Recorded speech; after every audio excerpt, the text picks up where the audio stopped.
Reading of the day, February 6th. A reading from the book of Sirach, 47:2-11.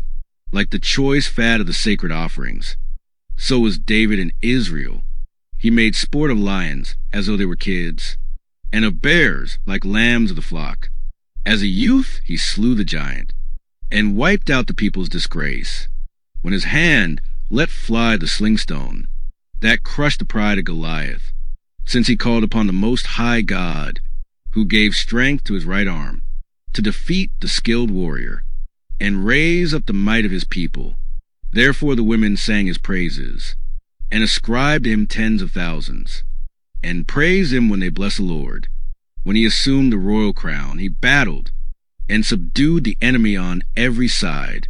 He destroyed the hostile Philistines, and shattered their power till our own day. With his every deed he offered thanks to God Most High in words of praise. With his whole being he loved his Maker, and daily had his praises sung. He set singers before the altar, and by their voices he made sweet melodies. He added beauty to the feasts, and solemnized the seasons of each year, so that when the holy name was praised, before daybreak the sanctuary would resound. The Lord forgave him his sins, and exalted his strength forever. He conferred on him the rights of royalty, and established his throne in Israel. Gospel of the day, from the Gospel according to Mark, 6:14-29. King Herod heard about Jesus, for his fame had become widespread, and people were saying, John the Baptist has been raised from the dead. That is why mighty powers are at work in him. Others were saying, he is Elijah. Still others, he is a prophet like any of the prophets. But when Herod learned of it, he said, it is John whom I beheaded. He has been raised up.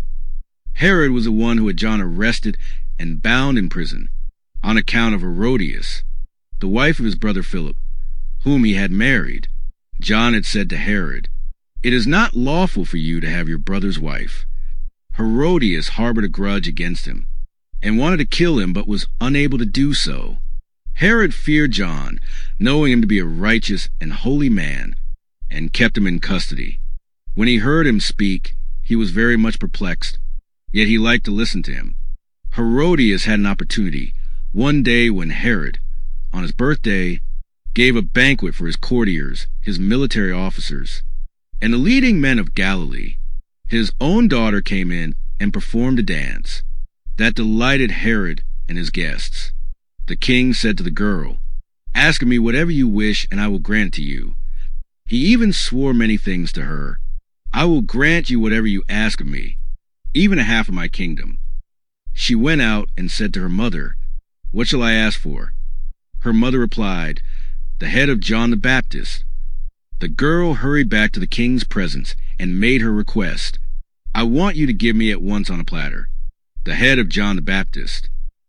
The king was deeply distressed, but because of his oaths and the guests, he did not wish to break his word to her. So he promptly dispatched an executioner, with orders to bring back his head. He went off and beheaded him in the prison. He brought in the head on a platter, and gave it to the girl. The girl in turn gave it to her mother. When his disciples heard about it, they came and took his body and laid it in a tomb